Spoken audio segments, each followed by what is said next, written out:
اللہ علیہ وسلم۔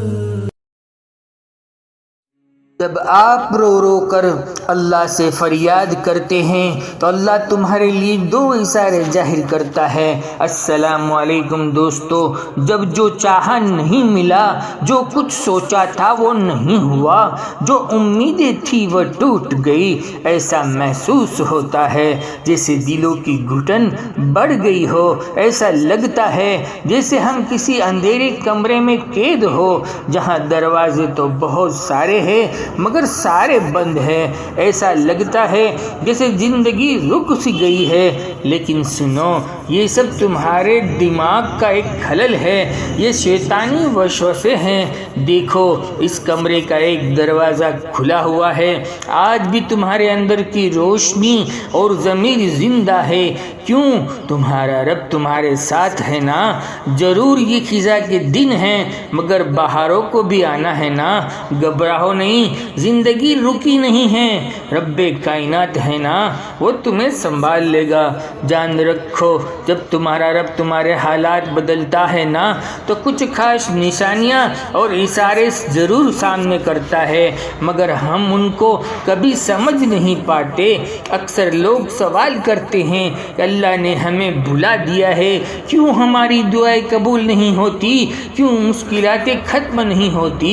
جان لو، یہ سوالات ہمارے دل میں موجود مایوسی کی علامت ہے، لیکن حقیقت یہ ہے کہ تمہارا رب کبھی بھی اپنے بندے کو نہیں بھولتا، وہ ہر پل بندے کی فریاد کو سنتا ہے، چاہے رات میں پکارو چاہے دن میں پکارو۔ میرا رب قرآن میں فرماتا ہے، یاد کرو جب حضرت ایوب علیہ السلام نے ہمیں پکارا کہ مجھے بیماری لگ گئی ہے اور تو رحم کرنے والوں میں سب سے زیادہ رحم کرنے والا ہے، تو ہم نے ان کی دعاؤں کو قبول فرمایا، ان کی تکلیف کو دور کر دیا۔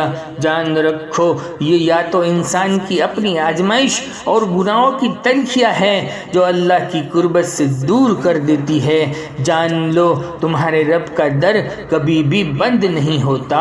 جان رکھو، یہ مشکلات دو صورتوں میں آتی ہے، یا تو اللہ اپنے نیک بندوں کو آزما رہا ہے تاکہ ان کی درجے بلند ہو جائے، انہیں اور نوازے، یا پھر تنہائی کے گناہوں کی وجہ سے یہ مشکلیں آتی ہے ہمیں جگانے کے لیے، ہمیں اپنی حقیقی منزل کی اور چلنے کے لیے۔ میرا رب قرآن میں فرماتا ہے، بڑی ہی عظیم اور برکت والی ہے وہ ذات جس کے قبضہ قدرت میں ساری کائنات کی بادشاہی ہے اور وہ ہر چیز پر پوری طرح قادر ہے۔ اس نے زندگی اور موت کو اس لیے پیدا کیا تاکہ وہ تمہیں آزمائے کہ تم میں سے زیادہ اچھا عمل کون کرتا ہے اور کون برا، اور وہ بڑی زبردست طاقت کا مالک ہے اور بہت معاف کرنے والا ہے۔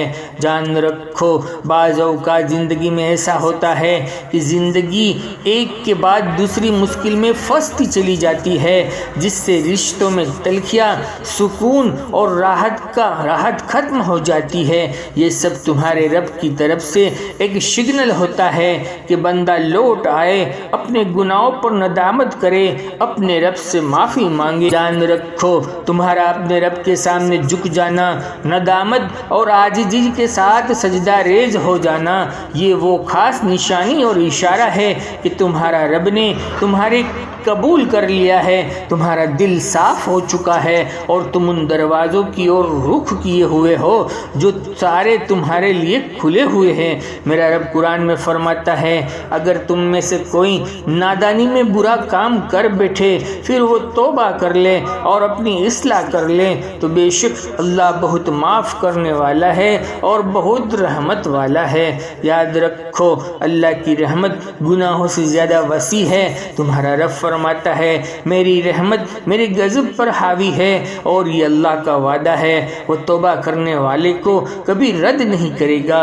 جان لو، جب انسان سچے دل سے توبہ کرتا ہے نا اللہ تعالیٰ اس کے گناہوں کو یوں معاف کر دیتا ہے جسے وہ کبھی کیا ہی نہیں۔ میرا رب حدیث قدسی میں فرماتا ہے، اے میرے بندے، اگر تم زمین و آسمان کے برابر گناہوں کو لے کر بھی آؤ لیکن میرے سامنے توبہ کرو، میں تمہارے سارے گناہوں کو معاف کر دوں گا۔ جان رکھو، جب وہ شہنشاہ کسی کے حالات بدلنے کا ارادہ کرتا ہے نا تو سب سے پہلے چھوٹے چھوٹے اشارے دینا شروع کر دیتا ہے، جس سے دل کا نیکیوں کی طرف مائل ہو جانا، بار بار دعاؤں کا لب پر آ جانا، یہ معمولی مایوسی کے اندھیروں میں امید کا دیا جلاتے ہیں۔ مشکلات کے باوجود دل کا سکون نصیب ہوتا ہے۔ جب انسان سچے دل سے اللہ کے سامنے جھک جاتا ہے نا، اللہ تعالیٰ اپنی رحمت سے اس کے حالات کو بدلنا شروع کر دیتے ہیں۔ جان رکھو، مشکل حالات دور ہونے اور غیب سے مدد مل کر مشکل دور ہونے کا یقینی اور خاص اشارہ تمہاری آنکھوں کے سامنے آیت قرآنی کا آ جانا ہے، یا پھر کسی نیک بزرگ کی نصیحتوں کا مل جانا ہے، یا پھر آپ کے موبائل دیکھتے دیکھتے آپ کے کام کی باتیں سامنے آ جانا ہے۔ یہ خاص نشانی اور علامت ہو سکتی ہے جو آپ کو اندھیرے سے کھینچ کر روشنی کی راہ دکھا دے۔ جان رکھو، کبھی ہمیں کوئی راستہ نظر نہیں آتا لیکن اللہ ہمیں ایک راستہ دکھاتا ہے۔ وہ کہتا ہے کہ میرے کلام کی طرف رجوع کرو، میری وحی کی طرف لوٹ آؤ۔ اللہ ہمیں اس کی رہنمائی کی طرف رجوع کرنے، ہمارا رب ان وحی کی طرف رجوع کرنے کو کہتا ہے جو اس نے ہمیں بھیجی ہے۔ جانتے ہو وحی کیا ہے؟ وحی تو قرآن عظیم ہے جو ہمارے نبی حضرت محمد صلی اللہ علیہ وسلم پر نازل ہوا۔ اگر آپ تھوڑی قرآن کی تلاوت کو سنیں تو آپ کو فائدہ ہوگا، اگر آپ قرآن کو سمجھنے کی کوشش کریں آپ کو اور فائدہ ہوگا۔ لیکن سب سے اہم بات یہ ہے کہ جب آپ قرآن کی ہدایتوں پر عمل کریں گے تب آپ کو دلی سکون اور امطمینان قلب نصیب ہو جائے گا، اور تمہارا رب اللہ آپ کو آپ کی مشکلات سے یقیناً نکال دے گا۔ آپ سمجھنے لگیں گے کہ اگر میری زندگی میں کچھ چیزیں موجود نہیں ہیں تب بھی میں مطمئن ہوں کیونکہ یہ میرے رب کی مرضی ہے۔ آپ اپنی مشکلات کے ساتھ جینا سیکھ جائیں گے۔ یہ آپ سمجھنے اور محسوس کرنے لگیں گے کہ صبر کے بدلے اللہ نے آپ کے لیے سارے انعامات رکھ دیے ہیں، وہ بہت عظیم ہیں، بہت سی چیزیں عظیم الشان ہیں۔ میرا رب قرآن میں فرماتا ہے، بے شک جن لوگوں نے کہا کہ اللہ ہمارا رب ہے پھر اس پر ثابت قدم رہے تو نہ انہیں کوئی خوف ہوگا نہ وہ غمگین ہوگے۔ مطمئن رہیے، خوش رہیے، انشاءاللہ اللہ تمہاری تقدیر تمہارے لیے خوشیوں کی بہاریں لے کر آئے گی، تمہاری دعائیں ضرور رنگ لائے گی۔ جو رب غیروں کو محروم نہیں کرتا، جو رب جانوروں کو محروم نہیں کرتا، وہ تمہیں کبھی بھی محروم نہیں کرے گا کیونکہ تم اس کے لاڈلے بن چکے ہو۔ دوستو، ویڈیو پسند آئی ہو تو ایک لائک اور ایک کامنٹ ضرور لکھ دیا کریں۔ ہمارے بہت ساتھی ہمارا کم ساتھ دے رہے ہیں اور ہم آپ سبھی دوستوں سے گزارش کر رہے ہیں، ہماری دلی دعا ہے اللہ آپ سے خوش ہو، آپ کے سارے الجھے کاموں کو سلجھا دے، آمین۔ زندگی رہی انشاءاللہ پھر ملیں گے ایک اور نئے ٹاپک کے ساتھ، تب تک بندے کو اجازت دیجیے، اللہ حافظ۔